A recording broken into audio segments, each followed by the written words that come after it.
Cool. So I've got Matt on the line here. So thanks for taking the time, Matt. And just feel free to give us a bit of an intro as to who you are and what it is that you do. Yeah, so I'm a sort of solo entrepreneur slash freelance designer. I've worked at a number of different advertising agencies, mostly focusing on websites and digital specifically. And I went on my own about 4 years now.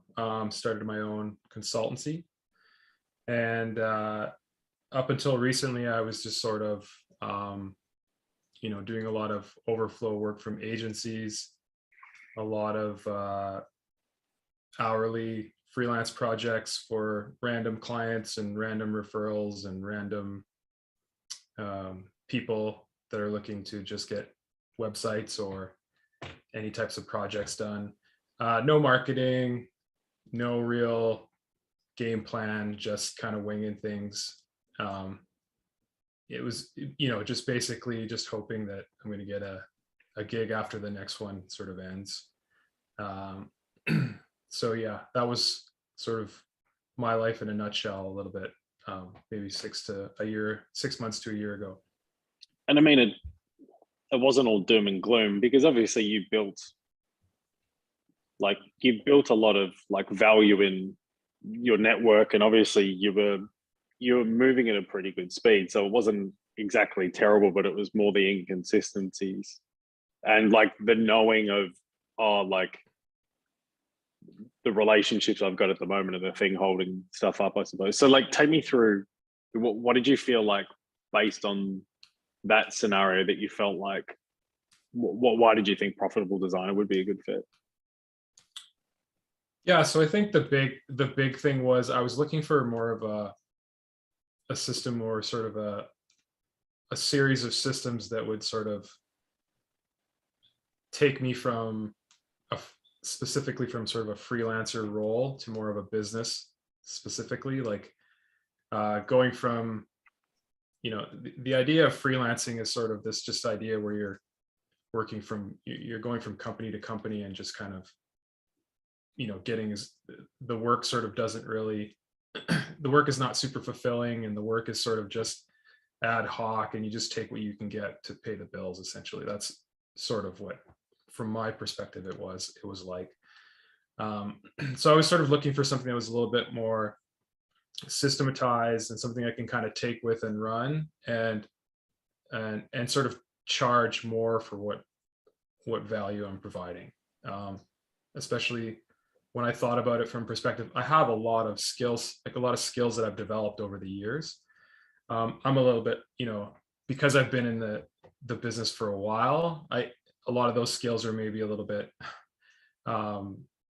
needing to be sharpened a little bit, but I've picked up a lot as I kind of, in my career. So I felt like I had a lot to offer. I just didn't really know how to sort of package it up and sell to a specific audience or a particular audience that I thought would find value in what I had. Right. So I think that was the big thing, was the systems were, I didn't really have any procedure, any system. I didn't really write anything down. I didn't really understand in terms of what my process was or anything like that. So it was a bunch of different things. It wasn't just one thing. It was sort of needing help in a lot of different areas, marketing being a big one as well. So Got it. So I mean, feel free to answer this in terms of the kind of subject matters that we cover in the program, and potentially even like the different kind of modes as to how you can get value. Like what content and what kind of support modules do you feel like you gravitate most towards, that you've like, I get the most out of this? yeah, I mean, it was a lot of different things. I think the big one was the marketing piece was pretty important, and understanding like what type of offer made sense. I mean, I had a lot of ideas in terms of potential offers I could formulate, but I didn't really have a clear sense of how to get there. And I think you kind of helped me flesh that out a lot in terms of what I thought was the a good offer, but really that wasn't the case, you know. So I think it was a few different things, but marketing was a really big one. I think it was a really, like, outside of the modules, there's a lot of good information there. But I think it was a little bit of a mindset shift. Like, I think I had a lot of preconceptions about things before going through a lot of the program. One of them being that, you know, I could just be a designer and just design my whole life and not have to worry about any other aspect of business, which is a pretty naive way of thinking about things, right? Like, not, you know, I always thought the marketing people can handle the marketing. I'll just be the designer and I'm the one that they rely on anyway. So why should I learn marketing? It was a little bit of an ego thing there too, right? Where, you know, marketing was always, I always felt like when I was in, you know, through agencies and stuff, I always thought marketing was a little bit of a, you know, snake oil type of a profession. And I was never really, you know, I never really felt like that was a profession I want to be involved in or anything. But I think it's all these little pieces of understanding how the business works, marketing, outbound, inbound, like creating content, all that stuff, where I never really thought I needed to do that. I always thought that I was just, if I built it, they would come. They had that sort of egotistical kind of mindset. Yeah, so, I think I had that as well. I think everybody has that. And it's just like where we learn about design is such a pure starting point that it's very easy to think that all of these things aren't necessary because we live in an echo chamber. But the more you try to push, you realize that the world operates off an entirely different set of principles. And like you were saying, like it's less that your offer was, you had a good offer there. It was really just how you were thinking about it and the angle. And I think everybody goes through the same thing. I did as well. It's less about the stuff that we're trying to sell, and it's more how you're communicating how that stuff is of utility and talking about it from the right perspective and language for the decision maker, I suppose. But take me through what kind of major epiphany or epiphanies do you feel like you've had in the program that have like really stood out for you? So there's a couple things. I think the biggest one, it goes back to what I think I was looking for originally, which is creating systems within every part of your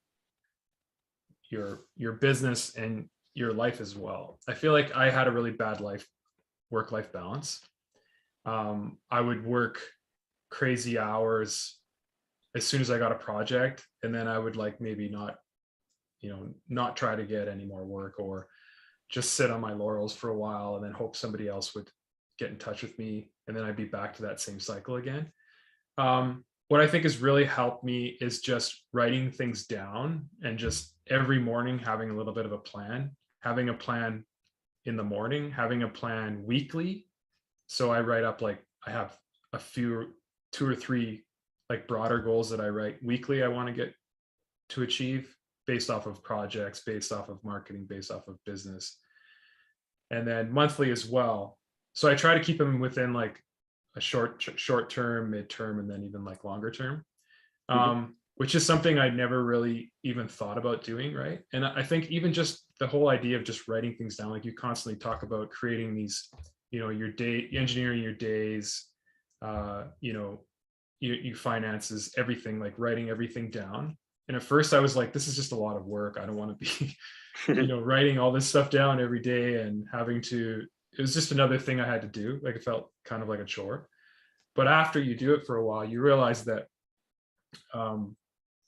it just keeps you in this groove, and it keeps you in this like state of constantly being aware of what you're doing, what you're working on, why you're working on it in the first place. Because sometimes when you design things, you can get stuck in kind of this like, you know, endless perfection mode. Perfection mode, where you want to keep working on something because you just love it. Sometimes you just, you know, you just get into it, right? And this kind of stops you from, oh, I have to get this done at this certain time, or I have a meeting, or I have a call, or whatever. So it's just organization, I think, is the really big thing that I lacked in life to begin with. And I think in business, it just carried over. So, and I think that bleeds over in everything. It's like discipline as well, right? Like understanding that you have to do things at a certain cadence, and just having the discipline to kind of ensure that you get things done, and you have a plan that you're sticking to. I would say the other thing was, I've kind of shifted my mindset from this idea of, if, before I had this idea where if I just got one project, then I would be, good for a while, or it's sort of the idea of that same idea of being a freelancer versus a business, and shifting it to, I want to get as many deals through as possible, and I'll figure out how I'm going to get it done after the fact. You know what I mean? Versus before, I would be like, oh, I'd be like skeptical. I don't know if I can take this project on or not. Like, I don't have enough time to do that, right? Or I already have, my plate's already full. Now I think about it from a perspective of, this could open another door. I want to take that project on, and I'm going to figure out how to get it done, basically by scheduling it, or by shuffling something around, or if it's if it's a good fit, if it's a project I want to take on, if the customer or the client is someone I want to work with, then I'll make it happen, right? Even if I have to, outsource the work or whatever, it doesn't really matter. And I think that's a big shift from before, where I was just, oh, I'm full. Like, I have one project this month. I don't even want to market. I don't want to look for any work. I'm good. You know what I mean? Again, I think that's just basically, business versus freelancing. Businesses, you need to fill up your quota for the month, and you have to just keep working and keep marketing, right? There's no kind of foot off the pedal. So totally. Yeah, nice. So take me through, like, what are some of the results and the impact of like the thinking and the epiphanies in regards to like what you're able to do now?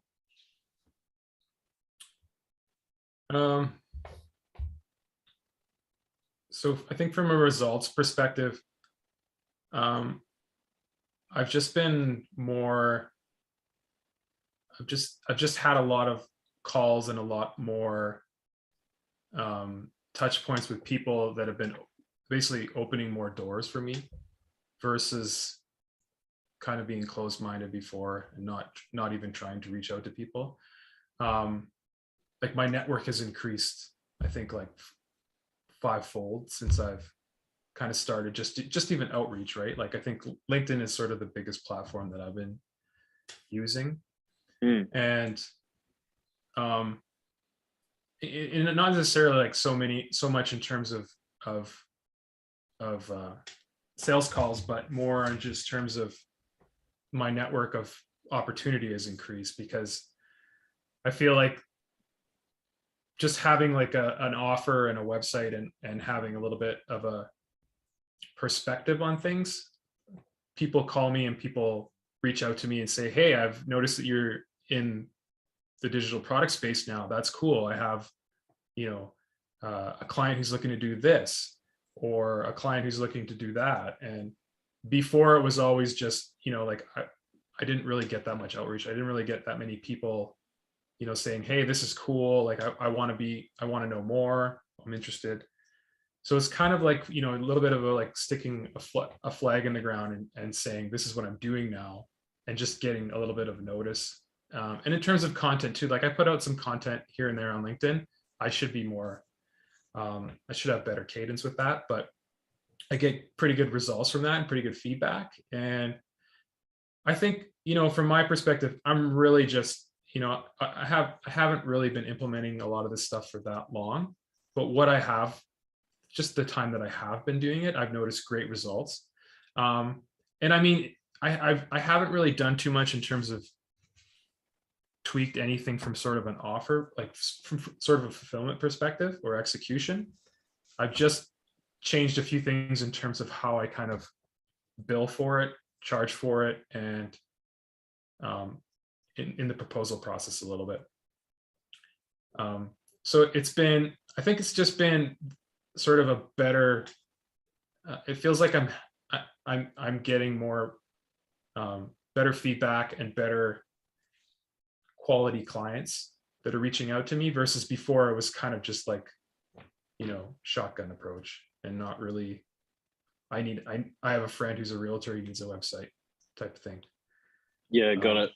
What so in regards to kind of, because small subtle changes to the process can have like a pretty big impact. And obviously, there's a lot in the program to go through, but one of the big areas that there's always like room for improvement is just a sales process and trying to understand so that we can build an offer that's not necessarily much more different in regards to how we deliver, but it's changing the framing of it so that they understand where the value is. So like, is there any kind of way that you can explain like has it led to more profitable projects or projects where you might have taken X amount of hours that you now deliver in less time, or like how's it affected like the math of delivery and what you're doing project wise?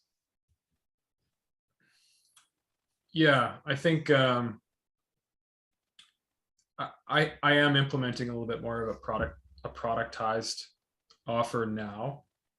I think where I was before this was so kind of behind the eight ball that I just needed to get as much client work as possible and then figure out how to monetize on it better later.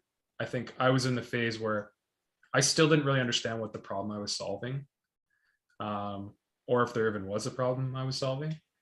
So I really wanted to go through and get as much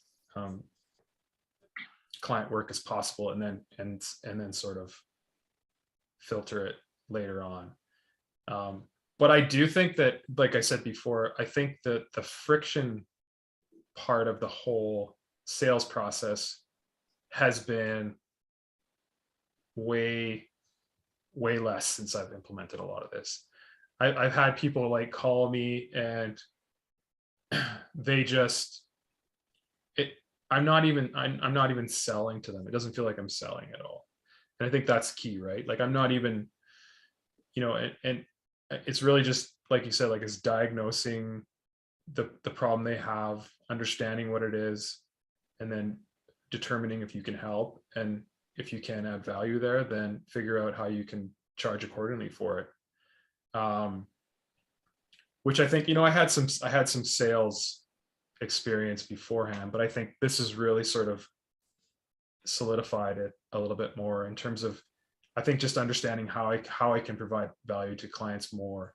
And the clients kind of understand that, and they get a sense of, oh, this guy, he does understand what he's talking about, and he has the experience, and he can essentially help us out. And I think a lot of it is just framing it in a conversation around, I may be able to help you, I may not be able to help you, but let's just see, from our conversation, let's see if we can figure that out, right? Got it. Nice. So how do you feel like this has changed the way you think about your business moving forward? So like maybe coming into the program, where you think it was going in comparison to where you might think it's going now? Well, now I'm taking on a lot more work. I'm booking into 2 months, 2 month increments. So I'm booking like 3 months ahead, essentially. Whereas before I wasn't even booking, if I had a project, forget it. I'm busy, right? Don't bother me. So I think just on that, I think it's really changed my mindset from short term to longer term. I'm not thinking about like how I'm going to make mortgage payment next month. I'm thinking more in terms of, I need to hit this revenue goal by the end of the year. How do I get there? And figuring out how I do it from sort of a unit perspective. If I need to sell 10 websites at 30K, or do I need to sell 30 websites at, 40K or whatever that is, right? Like I think it's just really figuring out from a formula perspective. And yeah, it's definitely a longer term mind shift versus short term. And I originally started to do, I originally wanted to get into product because I had a passion for it, specifically like digital products, which sort of plays into an even longer term goal where I want to start building my own SaaS products. So this is really essentially the longer term vision here is just get enough experience and learning under my belt to be able to build a secondary source of income, which is building products on my own and building small product companies out of those. So Nice. it's kind of twofold a little bit. So I think the service side is kind of supplementing that side of things versus just trying to, open up a SaaS company and hope that I know what I'm doing, right? Like there's so many moving parts, and the learning curve is so steep that this is kind of a good way to do that and build a little bit of a runway to be able to do that sort of cost effectively and not just jump the ship, right? So yeah, I think that's the big thing is a shift from short-term mindset to longer-term mindset. Nice, mate. Well, yeah, thank you so much for taking the time to kind of just give us an insight into your experience, and greatly appreciated, and we'll chat again soon. No worries. Take care. Awesome.